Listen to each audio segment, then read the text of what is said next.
अब देखो क्या कुछ मामला है। ये आपकी भाई क्लर्क के पदों के ऊपर भर्ती निकली है। इसकी फॉर्म भरने की डेट कब है भाई? आपकी 17 दिसंबर 2024 से भाई आपके इस भर्ती के फॉर्म भरने आपके स्टार्ट हो चुके हैं।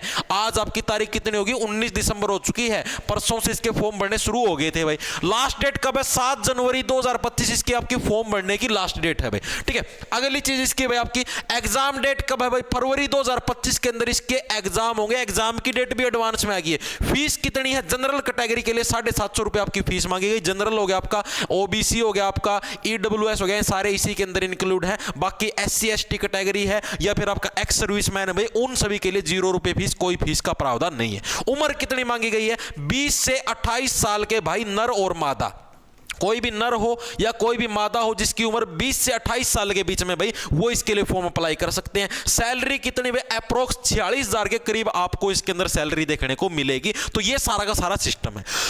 अब इसके अंदर चीज क्या है भाई? इसका एग्जाम पैटर्न क्या रहेगा? सारी चीजें बताऊंगा, क्वालिफिकेशन क्या, सारी चीजें बताऊंगा, टेंशन ना लो। ठीक है, इसका एग्जाम पैटर्न देखो आप क्या है। इसके अंदर आपकी इंग्लिश आएगी, जीके का इसके अंदर कोई रोल नहीं है। खास बात ये देखो, इंग्लिश आएगी, इंग्लिश के आपके 30 क्वेश्चन आएंगे। हर एक क्वेश्चन आपका 1 नंबर का होगा। टोटल आपकी 30 नंबर की आएगी आपकी इंग्लिश। लेकिन लेकिन लेकिन यहां पर आपका टाइम भी फिक्स है। आपको 20 मिनट का समय ही मिलेगा इंग्लिश को करने के लिए। जैसे आपका अगर इंग्लिश वाला सेक्शन खुलता है, आपको 20 मिनट का समय मिलेगा। जैसे आपकी 20 मिनट पूरी होंगी, इंग्लिश का सेक्शन आपका क्लोज हो जाएगा। फिर आप इंग्लिश को दोबारा से अटेम्प्ट नहीं कर पाओगे।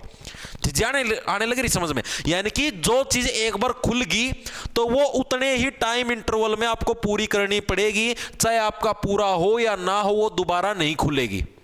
ठीक है, ये मैं पेपर की बात करने का और कि मैं खोलने की सोचो था। ठीक है, तो इंग्लिश अगर एक बार खुलेगी तो 20 मिनट के अंदर निपटानी पड़ेगी। मैथ के 35 क्वेश्चन, 35 नंबर के, हर एक क्वेश्चन आपका 1 नंबर का, 20 मिनट का समय मिलेगा। एक बार आपका मैथ खुल गया तो आपको 20 मिनट के अंदर निपटाना पड़ेगा। अगर नहीं निपटाते हो तो मैथ दोबारा नहीं खुलेगा। इसी टाइप से रीजनिंग है। रीजनिंग के 35 क्वेश्चन आपके, 35 नंबर के, हर एक क्वेश्चन आपका 1 नंबर, टोटल 100 क्वेश्चन आएंगे। 100 नंबर का आपका पेपर होगा। 1 घंटे का आपको इसके अंदर समय मिलेगा और 1/4 की 1/4 की आपकी इसके अंदर नेगेटिव मार्किंग भी रहेगी। अब ये भर्ती निकली कहां पर है भाई? तो भाई आपकी भाई एसबीआई बैंक, आपका स्टेट बैंक ऑफ इंडिया आपकी सरकारी है। ठीक है, कोई प्राइवेट नहीं, आप लोगों को पता है। स्टेट बैंक ऑफ इंडिया के अंदर भाई ये क्लर्क के पदों के ऊपर भर्ती आपकी निकली है भाई। ठीक है, चीजें आने लग रही है समझ में, नहीं आने लग रही। अब इसकी क्वालिफिकेशन कितनी मांगी गई भाई? इसकी क्वालिफिकेशन क्या है? तो इसकी क्वालिफिकेशन है भाई आपके पास जो भी ग्रेजुएशन कर रहा है भाई। ठीक है, क्या आपका जो भी आपका ग्रेजुएट जो भी बंदा है वो इसके अंदर आपका फॉर्म भर सकता है। ठीक है, +1 +2 वाले इसके अंदर वो नहीं है भाई, +1 +2 कोई कर रहा है, +2 कर रहा है वो अलाउड। नो, ग्रेजुएट, ग्रेजुएशन के जो फाइनल ईयर के अंदर है वो बच्चे भी इसके अंदर फॉर्म भर सकते हैं भाई। ठीक है, फाइनल ईयर वाले बच्चे भी भर सकते हैं। टाइपिंग टेस्ट वगैरह बाद में होगा, पहले टियर 1 को क्लियर करो, उसके बाद टियर 2 भी होना है। एक टियर में नहीं लगोगे, एक बार पेपर पढ़ देखोगे, तुम्हें क्लर्क भी नहीं बनाता, देख लो कम से कम 2 पेपर पढ़ने पड़े क्लर्क बनने के लिए भी। अब बात करते हैं हम लोग भाई इन चीजों की, आपको तैयारी कैसे करनी, कैसे क्या कुछ निपटाना, इसके अंदर क्या आता है। इसका सिलेबस जो बैंकिंग का सिलेबस होता है ना, वो थोड़ा सा एसएससी से अलग होता है। मतलब थोड़ा सा अलग, आपको कैसे समझाता हूं। जैसे मैथ है, एसएससी के अंदर जो मैथ है, मैथ के अंदर आपका अर्थमेटिक भी आता है। अर्थमेटिक मैथ के अंदर जैसे आपका नंबर सिस्टम हो गया, एवरेज टॉपिक हो गया, आपका प्रॉफिट लॉस हो गया, सिंपल इंटरेस्ट, कंपाउंड इंटरेस्ट, ये सारे टॉपिक आते हैं अर्थमेटिक के अंदर। एडवांस मैथ के अंदर क्या क्या आता है? एडवांस मैथ के अंदर आता है आपका जैसे सर्कल हो गया, मेंसुरेशन, 2D 3D, ठीक है, ट्रायंगल वगैरह, ये सारे आपके एडवांस मैथ के अंदर आते हैं, ट्रिग्नोमेट्री वगैरह। लेकिन जो आपका बैंकिंग है, बैंकिंग के अंदर आपका एडवांस मैथ नहीं आता। सिर्फ आपका अर्थमेटिक मैथ ही ज्यादा पूछा जाता है। एडवांस का कोई आएगा तो कोई इक्का दुक्का पर्सन भले आ जाए, बाकी मैक्सिमम आपका अर्थमेटिक मैथ ही पूछा जाता है। Number system, simple interest, compound interest, average वगैरह वगैरह, सिर्फ ये टॉपिक। ठीक है, अगर आप बोलोगे तो आप अपना टेलीग्राम चैनल ज्वाइन कर लो, @J छोटे अक्षर में ARGT J टारगेट के नाम से, जहां पर करीबन 2,04,000 सब्सक्राइबर है। उधर भाई मैं इसका कंप्लीट नोटिफिकेशन डाल दूंगा, इसका सिलेबस भी डाल दूंगा कि आपको क्या क्या चीजें आएंगे। ठीक है, तो मैथ इसलिए यहां पर थोड़ा इजी पड़ता है, क्योंकि देखो अब एडवांस मैथ दे देंगे 20 मिनट के अंदर, 35% एडवांस मैथ के नहीं निपटेंगे भाई। तो इसलिए अर्थमेटिक मैथ है, तैयारी अभी से शुरू करोगे तब जाके क्लियर होगी। जिसको जिक्के में भड़क रहती है, जिक्के का पेंडा छूटा, मेंस में जिक्के आएगी और इसके अंदर करंट ज्यादा आती है, इकोनॉमी वाले सवाल ज्यादा पूछे जाते हैं, उसके अंदर तुम्हारी फटके हाथ में आ जाएगी। रीजनिंग है, रीजनिंग के अंदर भी भाई इसके अंदर जैसे आपका एसएससी के अंदर इतने जो सर्कल वाले हैं, सीटिंग अरेंजमेंट वाले, इतने सवाल नहीं पूछाते, लेकिन बैंकिंग के अंदर सीटिंग अरेंजमेंट के सवाल भर भर के आते हैं भाई, भर भर के आते हैं। बहुत ज्यादा प्रैक्टिस करनी पड़ेगी तब जाके तुमसे सीटिंग अरेंजमेंट के सवाल निकलेंगे। ठीक ठीक है। तो मैं ऐसे करने लग रहा हूं, मेरा कहने का मकसद ये है, आप ये मत सोचना भाई आप एसएससी के धुरंधर हो तो आप बैंक को इजीली पाड़ दोगे। नो, अगर आप बैंक के धुरंधर होते ना तब आप एसएससी को इजीली पाड़ सकते थे।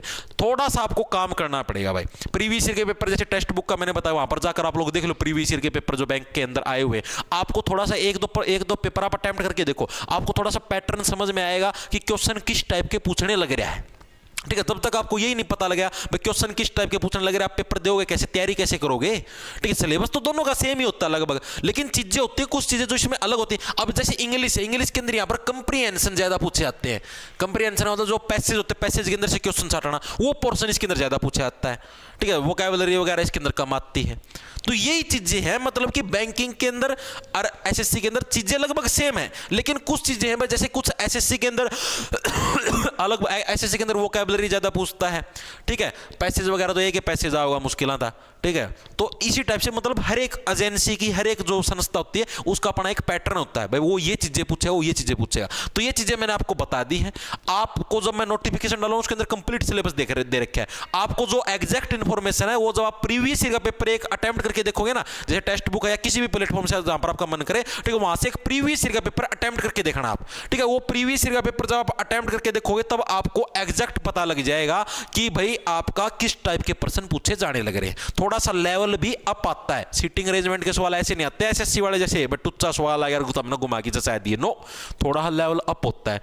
अच्छे से बहुत फास्ट एक्यूरेसी होनी चाहिए आपकी इसके अंदर, तभी जाके आपका सिलेक्शन होगा। बैंक के क्लर्क के लिए भी बात करना, टीयर 2 भी है, उसका टाइपिंग टेस्ट भी है। क्लर्क तो के भर्ती करना है, जो मेरा नहीं कौन से बड़े अफसर भर्ती करना है, पैटर्न इतना तकड़ा है।